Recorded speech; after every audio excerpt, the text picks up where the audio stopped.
ខ្ញុំជាលហុងខ្ញុំផ្ដល់អារម្មណ៍រីករាយនិងជួយរាងកាយអ្នកឲ្យមានថាមពលខ្ញុំចូលក្នុងពោះដើម្បីជួយរំលាយអាហារនិងធ្វើឲ្យអ្នកស្រួល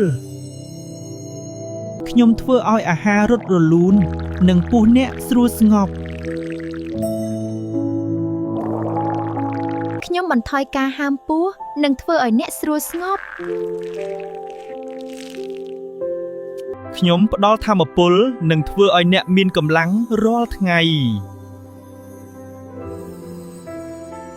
ខ្ញុំជួយកោសិកាការពាររាងកាយឲ្យរឹងមាំនិងសុខភាពល្អខ្ញុំធ្វើឲ្យស្បែកអ្នកភ្លឺស្អាតនិងសុខភាពល្អ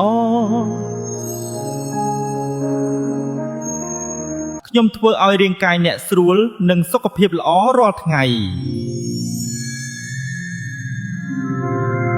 ខ្ញុំជាមិត្តល្អរបស់រាងកាយអ្នកអរគុណដែលខ្ញុំអាចជួយអ្នកសុខភាពល្អរាល់ថ្ងៃ